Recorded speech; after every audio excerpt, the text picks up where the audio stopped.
A'udzu billahi minasyaitonir rajim. Bismillahirrahmanirrahim. Assalamualaikum warahmatullahi wabarakatuh. Alhamdulillahi rabbil alamin. Wassalatu wassalamu ala asyrafil anbiya'i wa mursalin wa ala alihi wa ashabihi ajma'in. Amma ba'du. Pertama dan yang paling utama, marilah kita panjatkan puji syukur kita atas kehadiran Allah Subhanahu wa taala yang mana telah memberikan kita nikmat iman, kesehatan sehingga kita dapat berjumpa di YouTube channel yang kita cintai ini. Shalawat bertangkaikan salam marilah kita hanturkan kepada junjungan alam Nabi kita, Nabi besar Muhammad sallallahu alaihi wasallam. Allahumma sholli wassallim wa barik alaihi, yang mana telah membawa umatnya dari zaman jahiliyah menuju zaman yang terang benderang oleh iman dan Islam. Saya di sini sebagai moderator yang merangkap sekaligus pemateri yang pertama yang akan kami bawakan materi pada pagi hari ini dengan judul kalimat yang disusun oleh kelompok 4 beranggotakan 3 orang, Abdurrahman, Galip Farisa, dan Rizka Ananda. Baik, saya akan membawakan materi yang pertama, yaitu pengertian kalimat. Kalimat adalah satuan bahasa terkecil yang mengungkapkan pikiran yang utuh, baik dengan cara lisan maupun tulisan.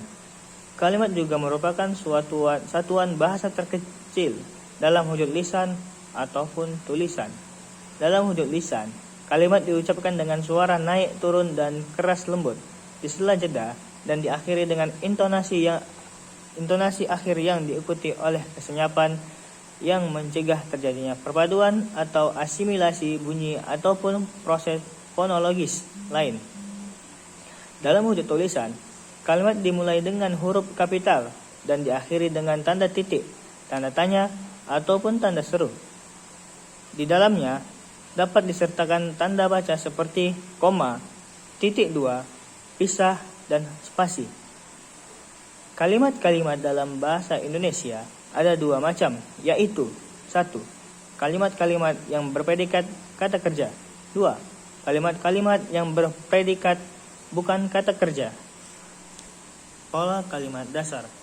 Kalimat dasar artinya kalimat yang berisi informasi utama dalam struktur inti.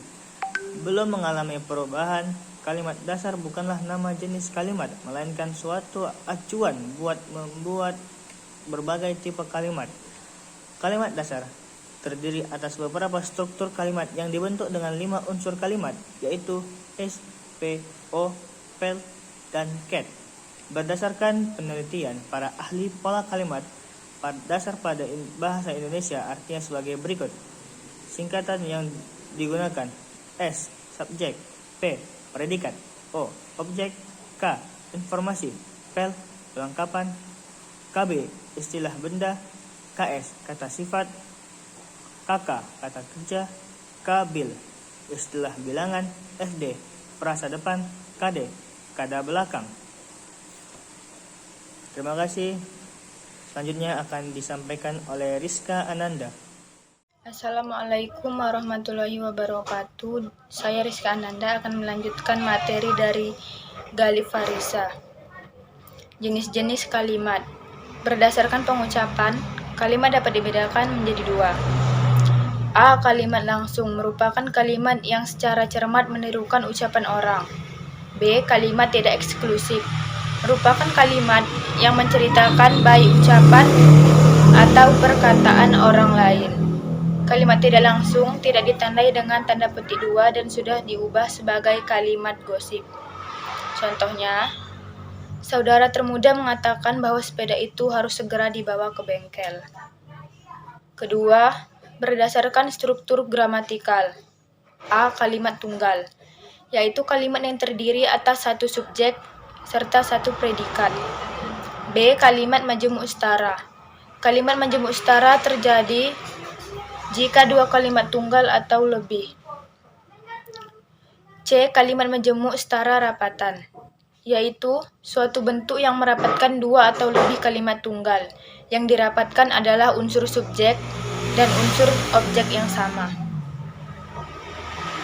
D. Kalimat beragam tidak setara. Kalimat majemuk tak setara terdiri atas satu suku kalimat yang bebas atau klausa bebas, serta satu suku kalimat atau lebih yang tidak bebas atau klausanya terikat. E. Kalimat majemuk tak setara berunsur sama. Kalimat beragam tak setara bisa dirapatkan andai kata unsur-unsur subjeknya sama. Contoh, kami telah lelah, kami ingin pulang. Karena telah lelah, kami ingin pulang. F. Kalimat majemuk adonan. Kalimat jenis ini terdiri atas kalimat majemuk tak setara atau bertingkat dan kalimat beragam setara atau terdiri atas kalimat majemuk setara dan kalimat majemuk tidak setara atau bertingkat. 3. Berdasarkan bentuk gayanya atau retoristika. Dari gaya penyampaiannya, kalimat majemuk dapat digolongkan sebagai 3 macam. Yang pertama, kalimat yang melepas. Kalimat ini disusun dengan diawali unsur primer, yaitu induk kalimat serta diikuti oleh unsur tambahan yaitu anak kalimat. B. Kalimat yang berklimaks, yaitu kalimat yang disusun dengan diawali oleh anak kalimat dan diikuti oleh induk kalimat. C. Kalimat yang berimbang, yaitu kalimat yang disusun dalam bentuk majemuk setara atau beragam adonan. Assalamualaikum warahmatullahi wabarakatuh. Jenis kalimat menurut manfaatnya.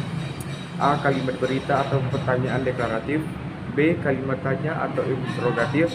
C. Kalimat perintah atau imperatif. D. Kalimat seru atau ekslamatif. E. Kalimat gosip atau deklaratif. 5. Kalimat info artinya yang dipakai buat menyatakan info. Kalimat gosip, yaitu bersifat bebas, boleh langsung atau tidak eksklusif, aktif atau pasif, tunggal atau majemuk berintonasi, menurun kalimatnya di akhir indikasi titik. 6. Kalimat tanya, interrogatif. Kalimat tanya adalah kalimat yang dipakai buat memperoleh gosip, karakteristik. Ciri kalimat tanya itu diakhiri bertanda tanya, berintonasi naik, serta seringkali pula hadir istilah apakah, bagaimana, di mana, siapa, yang mana, dan lain-lain. 7. Kalimat perintah atau imperatif. Kalimat perintah atau imperatif digunakan buat menyuruh dan melarang orang berbuat sesuatu. 8. Kalimat seruan atau ekslamatif. Kalimat seru atau ekslamatif artinya kalimat yang dipakai buat mengatakan perasaan emosi yang kuat, termasuk insiden yang tiba-tiba serta memerlukan reaksi spontan. Ciri-ciri kalimat efektif. Sebuah kalimat efektif memiliki khas yaitu kesepadanan struktur, keparalelan bentuk, ketegasan makna, kehematan kata, kecermatan penalaran, kepaduan gagasan serta kelogisan bahasa. Fungsi kalimat efektif. Sifatnya yang jelas, tegas, tidak multitafsir atau ambigu, membuat kalimat efektif banyak digunakan pada saat melakukan penulisan dokumen yang penting, misal skripsi, dapat memudahkan pembaca dan memahami maksud sebuah tulisan. Penggunaan kalimat efektif. Penggunaan kalimat efektif adalah menyampaikan gagasan, informasi, perasaan dari si penulis kepada si pembaca agar tidak terjadinya kesalahan. Kalimat efektif banyak digunakan pada berbagai tulisan seperti makalah, skripsi, disertasi, laporan penelitian, dan sebagainya. Sekian, terima kasih. Wassalamualaikum warahmatullahi wabarakatuh.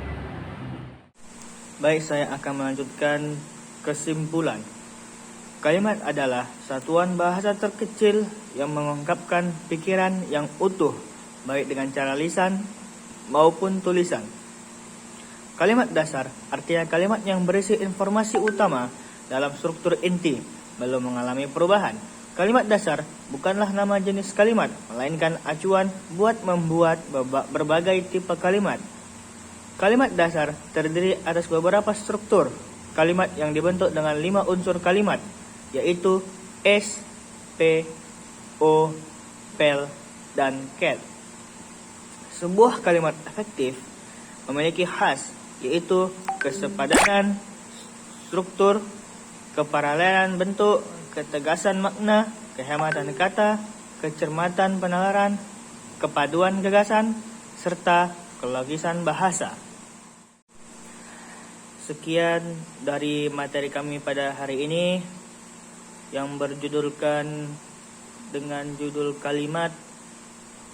Lebih kurangnya kami memohon maaf. Jika ada kesalahan tutur kata, kami juga memohon maaf. Sekian. Sebelum kita menutup materi kita, alangkah baiknya kita mengucapkan lafaz alhamdulillah. Alhamdulillahirabbil alamin. Sekian. Terima kasih. Wassalamualaikum warahmatullahi wabarakatuh.